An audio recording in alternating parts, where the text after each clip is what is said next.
এই ভিডিওটা আপনারা একবার শুধু দেখুন। ইবলিস তার সিংহাসন গেড়েছে সাগরের উপরে। ইবলিসের সিংহাসন কিসের উপরে? বিশাল বড় সাগর আর মহাসাগরের উপরে ইবলিস শয়তান তার সিংহাসন নিয়ে বসা।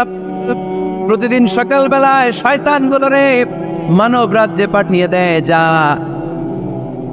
তোরা মানব রাজ্যে চলে যা, যে মানুষকে ওয়াসওয়াসা দেয়, ওয়াসওয়াসা দিয়ে খারাপ কাজ করা। সারাদিন খারাপ কাজ করার পরে কি কি ওয়াসওয়াসা দিল, কি কি খারাপ কাজ মানুষের মধ্যে ঘটালো, সন্ধ্যাবেলায় সব শয়তানে সেই ইবলিসকে বয়ান শোনায়।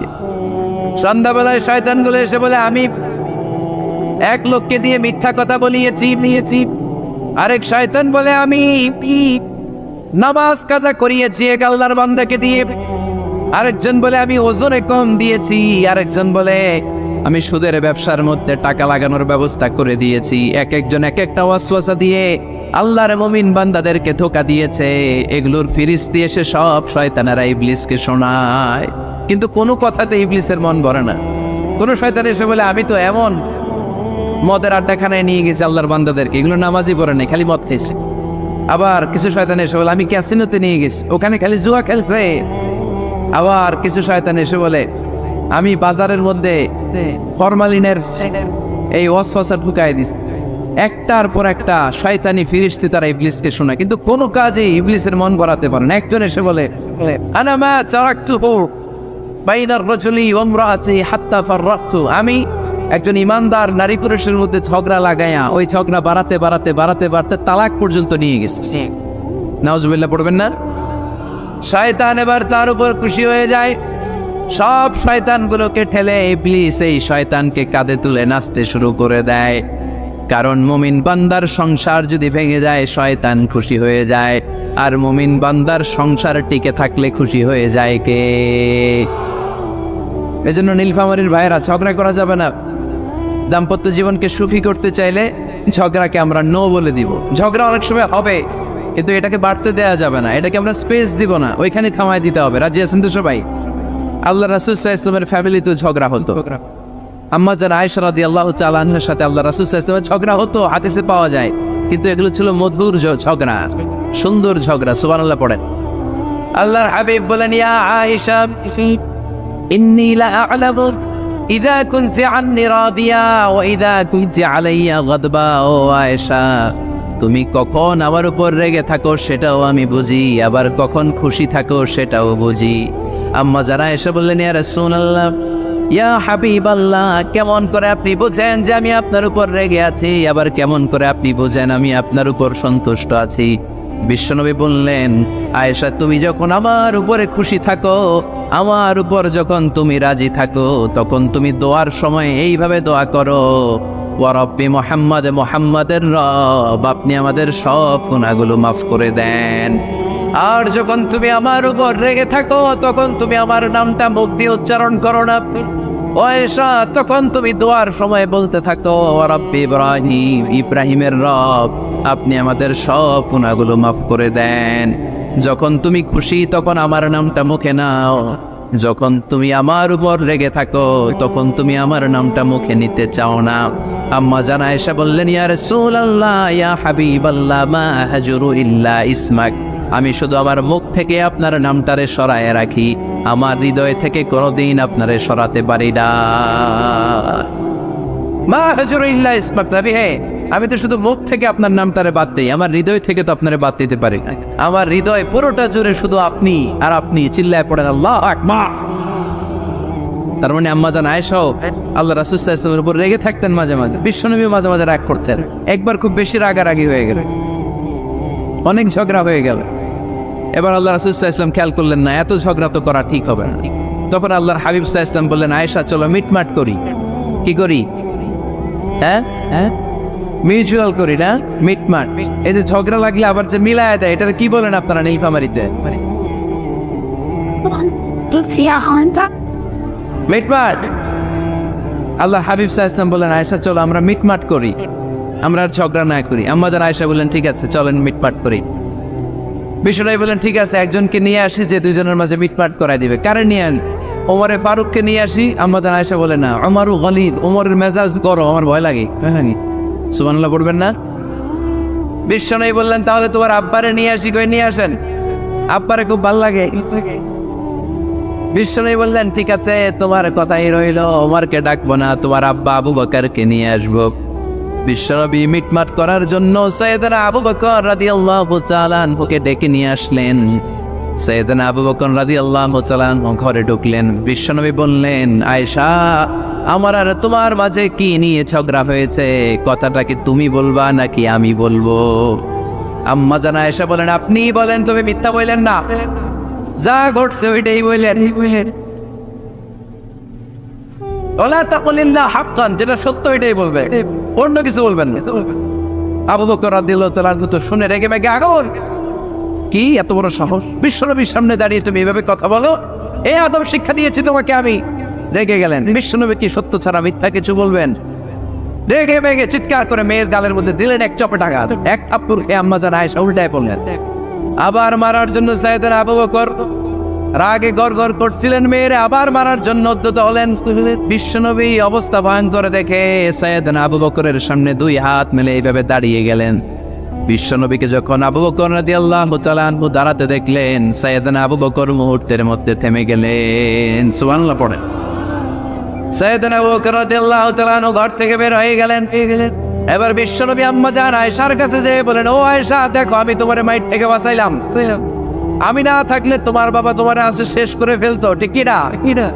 আমি বাঁচাইছি তোমারে। ইয়া আয়েশা কাইফা রাআইতিনি আনখুস্তুকি মিনার রাজুল, দেখছো আয়েশা কেমনে বাঁচাইলাম তোমারে? আজকে আমি না থাকলে এমন পিটতে দিতে তোমার বাবা একেবারে খবর হয়ে যায়। আম্মা জান আয়েশা লজ্জায় পড়ে গেলেন, হেসে দিলেন। বিশ্বনবীও হেসে দিলেন। সুবহানাল্লাহ পড়েন। দুইজনের এই হাসির আওয়াজ ঘরের বাইরে থেকে সাইয়েদনা আবু বকর শুনতে পেলেন। উনি শুনে তো অবাক, কিরে এতক্ষণ তৃতীয় বিশ্বযুদ্ধ, এখন আবার হাসে। ঘরে ঢুকলেন। ঘরে ঢুকার পরে আবু বকর রাদিয়াল্লাহু তাআলা আনহু বিশ্বনবীরে বলেন, ইয়া রাসূলুল্লাহ, আশরিকানি ফি সিলবিকুমা কামা আশরাকতুমানি ফি হারবিকুমা। হে আল্লাহর রাসূল, আপনারা দুইজন ঝগড়া লাগলে মিটমাট করার জন্য আমারে যেমনি ডাকেন, আপনারা যখন সুখ আনন্দ আর হাসাহাসিতে ব্যস্ত থাকেন, ওই হাসির সময়গুলোতে শেয়ার করার জন্য তখনও আমার একটু ডাইকেন পড়েন। সুবহানাল্লাহ। ও নবী, শুধু ঝগড়ার সময় ডাইকেন না, শুধু মিলায় দেওয়ার জন্য ডাকবেন না। আপনাদের মধ্যে যখন সুখকর আনন্দময় হাসাহাসির মুহূর্তগুলো কাটে, ওই মুহূর্তগুলোতেও আমাকে এনে আপনারা শেয়ার করে দিয়েন পড়েন। সুবহানাল্লাহ। মুসনাদে আহমদ ইবনে হাম্বলের হাদিস। এই হাদিস প্রমাণ করে আল্লাহ রাসূল সাল্লাল্লাহু আলাইহি ওয়াসাল্লামের বড় ঝগড়া হতো স্ত্রীদের সাথে, তবে মধুর ঝগড়া, শিক্ষণীয় ঝগড়া। আওয়াজ করে বলতে হবে, ঠিক কি না? এজন্য ঝগড়া হবে, কিন্তু ঝগড়াকে বাড়তে দেয়া যাবে। তাহলে দাম্পত্য জীবন সুখময় করতে চাইলে 1 নম্বরে স্যাক্রিফাইস, 2 নম্বরে ঝগড়াকে আমরা কি বলে দিছি আজকে? বলে গেছি ঝগড়াকে কি বলবো? নো। তাসলিমা নামে একটি মেয়ে হারিয়ে গেছে। ওসি সাহেব বলেছেন পিছনে পুলিশের কাছে যদি পাঠিয়ে দিতে পারেন ভালো হয়। ছোট্ট মেয়ে দেখলে জিজ্ঞেস করবেন তোমার নাম কি, যদি বলে তাসলিমা, 6 বছর বয়স, ওকে পাঠিয়ে দিবেন। 3 নম্বর, দাম্পত্য জীবন সুখময় করতে চাইলে দাম্পত্য জীবনের কোনো গোপন কথা কারোর সাথে শেয়ার করা যাবে না। এটা কবিরা কেউ না, এটাকে হারাম বলে ঘোষণা দিয়েছে কে? এটাকে বিষ্ণু বলেছেন আযমুল আমানা। স্বামী স্ত্রীর মধ্যে যে অন্তরঙ্গ মুহূর্ত কাটে, এই মুহূর্তগুলোর কথা কারোর সাথে শেয়ার করা যাবে? নীলফামারীর যুবক ভাইরা চিল্লায় বলে, এগুলো শেয়ার করা যাবে? বিষ্ণু বললেন খবরদার, এটা আযমুল আমানা। স্বামীর সবকিছু স্ত্রীর কাছে আমানত, স্ত্রীর সবকিছু স্বামীর কাছে আমানত। আবার বিষ্ণু বলেছেন, যারা স্বামী স্ত্রীর গোপন দাম্পত্য জীবনের কথা অন্যের কাছে শেয়ার করে দেয়, তারা হলো আশারুন নাস, পৃথিবীর মধ্যে সবচাইতে নিকৃষ্ট মানুষ। এরা নিকৃষ্ট, এদের চাইতে নিকৃষ্ট আর কেউ হতে পারে না। উলাইকা কাল আনআম বাল হুম আদাল। এরা পশুর চাইতেও নিকৃষ্ট, যারা স্বামী স্ত্রীর প্রাইভেট কথা, পার্সোনাল কথা মানুষের কাছে বলে বেড়ায়। আর সিবাহু হারাম, এই গোপনীয় সব কথাগুলোকে অন্যের কাছে প্রকাশ করা হারাম করেছে কে? চিল্লায় বলতে হবে কে? তাহলে খবরদার, নিজেদের দাম্পত্য জীবনের কোনো কিছু অন্যের সাথে শেয়ার করবেন। আমাদের বোনরা অনেক সময় একসাথে বসলে পেটের কথা, পিঠের কথা সব বলে ফেলায়, আছে না নাই? না বোনেরা, সব শেয়ার করলেও আপনাদের দাম্পত্য জীবনের কোনো কথা কখনো কারোর সাথে শেয়ার করতে পারবেন না। 4 নম্বর ফর্মুলা হচ্ছে অহেতুক সন্দেহ পরিহার করতে হবে। অনেক স্ত্রী আছে স্বামীরে খালি সন্দেহ করে, আছে না নাই? নীলফামারীতে এই সমস্যা নাই, আছে? এই যে ভুক্তভোগী পাওয়া গেছে, আছে না নাই? আছে, খালি সন্দেহ করে। এই তুমি ওদিকে তাকালে কেন, ওই বেটির দিকে তাকাইলে কেন, এই তোমার মোবাইল দাও, কারে ফোন দিলা দেখি, এই ফেসবুকের পাসওয়ার্ড দাও দেখি কি করছে, দেখি মেসেঞ্জারে কার সাথে চ্যাটিং করছে, আছে না নাই? এই যে অহেতুক সন্দেহ আপনার ফ্যামিলিটারে জাহান্নামের টুকরা বানায় দিন।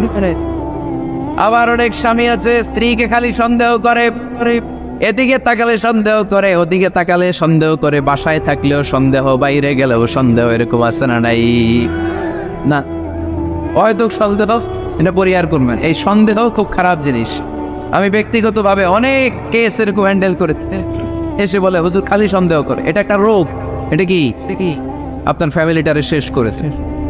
এই জন্য অহেতুক সন্দেহ পরিহার করবেন। হ্যাঁ, সত্যি যদি পরকীয়ার কোনো ঘটনা ঘটে থাকে ওটা নিয়ে বসেন, ফেস টু ফেস কথা বলেন, ফ্যামিলি মিটিং করেন, সরাসরি সেটেল করার চেষ্টা করেন। কিন্তু অহেতুক সন্দেহ একটা রোগ, এই রোগ থেকে আল্লাহ তুমি দাম্পত্য জীবনকে বাঁচাও। আমরা আওয়াজ করে পড়বো আমিন। 5 নাম্বার, স্বামী স্ত্রী একে অপরকে আল্লাহর বিধান স্মরণ করায় দিবে। স্বামী যদি ফজরের সময় ঘুমায় থাকে, স্ত্রী ডেকে দেওয়ার দরকার আছে না নেই? আবার স্ত্রী যদি ঘুমায় থাকে, স্বামীর ডেকে দেওয়ার দরকার আছে না নেই? কোন স্বামী যাবে জান্নাতে, তার স্ত্রী যাবে জাহান্নামে, আবার স্ত্রী হবে জান্নাতি, স্বামী যাবে জাহান্নামে। এরকম আমরা চাই নাকি? আমরা যখন জান্নাতে যাব, আমার স্ত্রীর হাত ধরে একসাথে জান্নাতে ঢুকতে চাই, ঠিক কিনা? ঠিক কিনা? আবার আমার স্ত্রী যখন জান্নাতে যাবে, সে একা ঢুকতে পছন্দ করবে। এজন্য আমরা দুনিয়াতে যেমনি এক ছাদের নিচে, এক জায়গায়, এক বাড়িতে, জান্নাতেও আমরা এক বাড়িতে থাকতে চাই। আওয়াজ করে বলতে হবে, ঠিক কিনা? এজন্য গবেষকরা বলেছে স্বামী স্ত্রীর ভালোবাসাটাকে তারা বলে লাভ পিরামিড। কি পিরামিড? লাভ পিরামিড। এই ত্রিভুজ আকৃতি। কিরে ভাই? আচ্ছা, লাভ পিরামিড, ত্রিভুজ আকৃতি, ট্রায়াঙ্গেল। আপনারা ত্রিভুজ চিনেন? চিনেন? কথা কয় না। ত্রিভুজের কয় কোণা? কয় কোণা? 3 কোণা। এই যে এরকম, তাই না? তাই না? এজন্য স্বামী স্ত্রীর ভালোবাসাটাকে বলে লাভ পিরামিড। উপরে এরকম সমুদ্রের মতো না, উপরে থাকে আল্লাহ, আর ডানে স্বামী, বায়ে স্ত্রী। এই 2 কোণায় স্বামী স্ত্রী, আর উপরের কোণায় আল্লাহ। স্বামী স্ত্রী যদি আল্লাহর আনুগত্যের দিকে যেতে চায়, যতই তারা the couple come to Allah, they come closer to each other।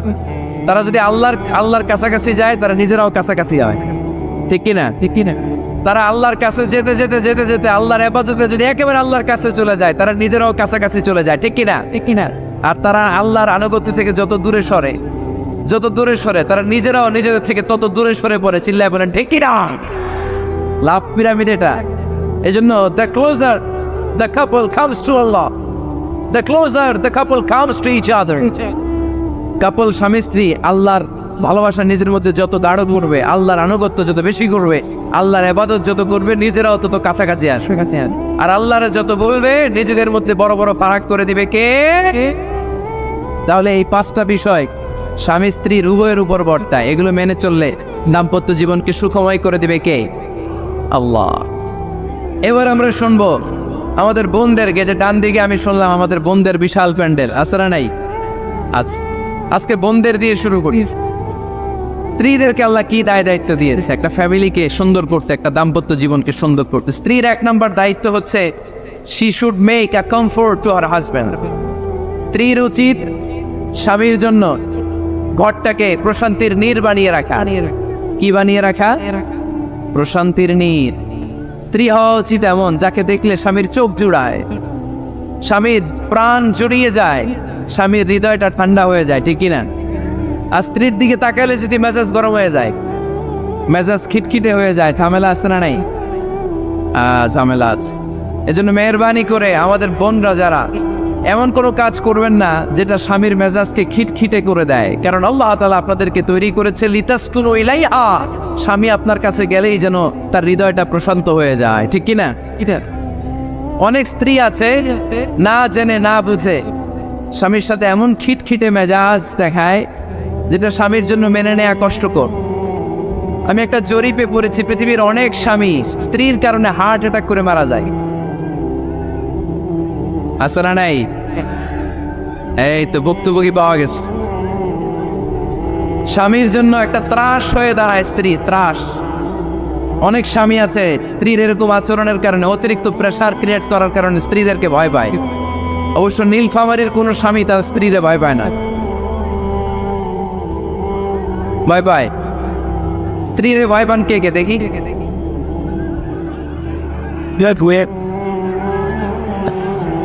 ভয় পান আপনারা? ভয় পান?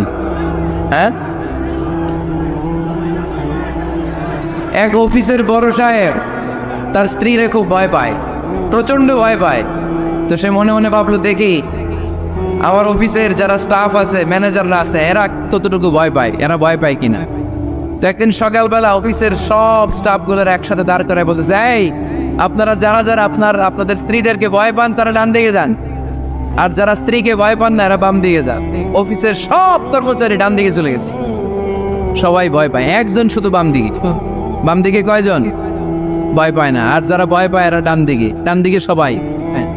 তো বড় সাহেব ভাবছে, আলহামদুলিল্লাহ আমার অফিসে একজন হইলেও বীর পুরুষ আছে।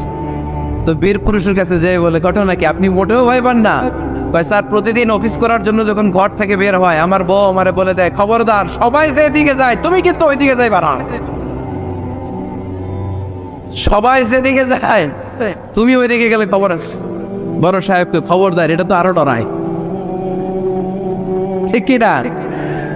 এজন্য বোনদেরকে বলবো, লিতাসকুনু ইলাইহা, এমন ভাবে আপনি আপনার স্বামীর সামনে নিজেকে প্রেজেন্ট করেন যাকে আপনাকে দেখলে আপনার স্বামীর চোখ জুড়িয়ে যায়, হৃদয়টা প্রশান্ত হয়ে যায়, আপনাকে দেখলেই আপনাকে ভালোবাসতে মনে চায়, ঠিক কিনা?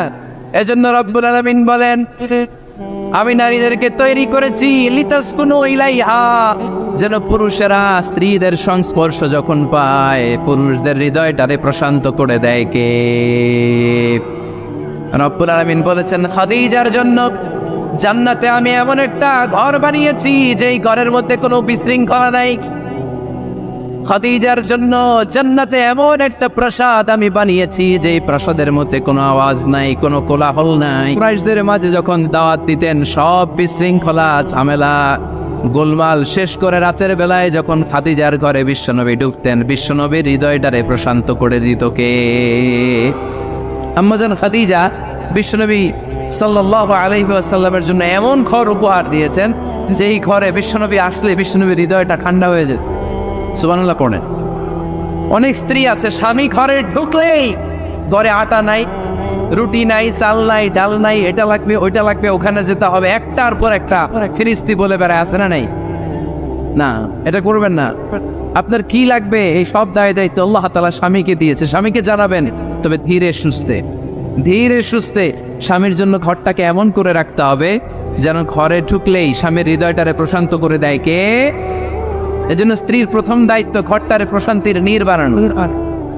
এখানে কি আবার কি এখানে মারামারি দুই দল নাকি?